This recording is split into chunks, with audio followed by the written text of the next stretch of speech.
Now let's look at some of the common applications of integration. So integration generally is used to find the equation of a curve.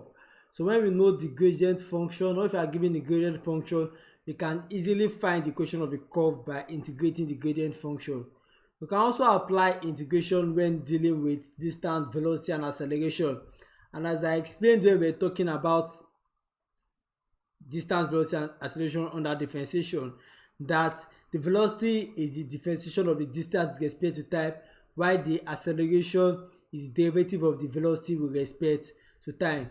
We can also use integration to calculate the area under a curve, and we can also use it to calculate volumes and for many other things. But for our discussion and for jam purposes, we are just going to be limiting ourselves to the first three applications listed here: finding the equation of a curve, calculating velocity and distance, and area under the curve.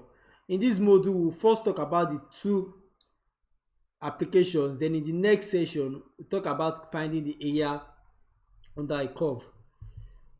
So let's look at using integration to calculate the equation of a curve. I'm going to do this with the help of an example. So in this example, we are told that a curve passes through the point minus 3,7.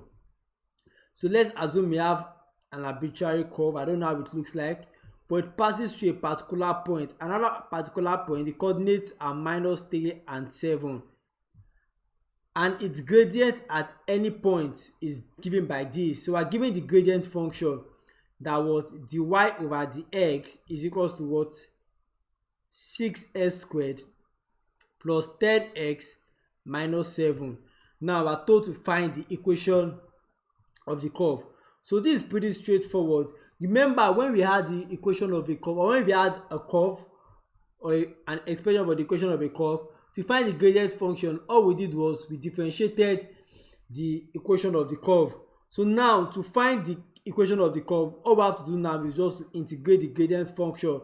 So I can write this now as dy is equals to 6x squared plus 10x minus 7 times dx.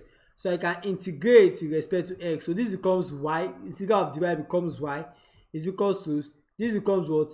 6x cubed over 3. This becomes 10x squared over 2. This becomes minus 7x, and I have my constant of integration plus c. So if I rewrite that out, what does that give me? I have y is equals to, and this simplifies to be what? To be 2x cubed. What about this? Plus 5x squared minus 7x plus c. But now we have to find the value of c, because this c can assume a range of values, and to do that we do that by applying one of the conditions we are given. We are told that the point passes through this point, so we know that when at the x coordinate the value is 1 over 3, the y coordinate is 7. So we know that when x is equals to minus 3, my y value is equals to 7. So I can substitute it back here to find the value of c. So I have 7 is equals to 2 into bracket minus 3 cubed plus 5 into bracket minus 3 squared minus 7 times minus 3 plus c. So this becomes 7 is equals to minus 3 times raised by 3 is minus 27 times 2 gives me minus 54. Minus 3 squared is 9 times 5 gives me plus 45. Minus 7 times minus 3 gives me plus 21, and this is plus c. So if I make c the sort of formula, I get the value of c to be equals to be minus 5. So now that I found the value of c, I can substitute it back to this expression over here. So I get that my equation of the curve is equals to y, which is equals to 2x cubed plus 5x squared minus 7x. Then I have minus 5, because I found the value of c to be minus 5, and this is pretty much specific, and this expresses the equation of this particular curve. And to test that out, if we differentiate this expression over here, you should get the gradient function. So now let's talk about another application with the help of an example that has to do with distance, velocity and acceleration. So in this example, we are told that a particle is projected in a straight line from point O with speed 6 meters per second. So you have a particle at this point over here at point O that is projected in a straight line at what? Speed of 6 meters per second. Question asks us, at time t second later, its acceleration is given as this. So we are given the formula for the acceleration or the expression as what? 1 plus 2t.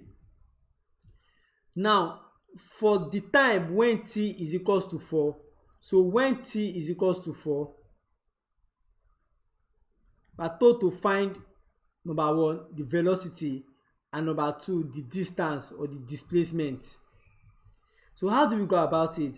So now if I want to write my acceleration in terms of my differential sign, you remember when we talked about acceleration under differentiation, I told you that acceleration is the same thing as the differential of my velocity with time. So a is the same thing as dv over dt, and that has been given to be equals to 1 plus 2t. So I can cross multiply to have dv is equals to what? 1 plus 2t times dt. So I can integrate both sides now. So when I integrate dv, I get v. So my velocity now is equals to, when I integrate 1, I get, with respect to t, I get t. When I integrate 2t, I get 2t squared over 2, and 2 cancels 2. So that gives me plus t squared. Then I have what? My constant of integration. So how do I deal with this constant of integration? So to do with this, we have to find the value of c. And to find the value of c, I have to apply a boundary condition. So now, we are told that a particle is projected in a straight line from a point O. So you start throwing this particle at a particular point, and at this point here, the point is O. So at this point, before you projected the particle, when t was 0, that is at the initial point, what was the velocity? Obviously, before a body start moving, the velocity will also be equal to 0. So I can say that when the time is 0, the velocity was also 0, and that means the particle was still at the position of rest. So I can use this condition to find the value of c. So okay,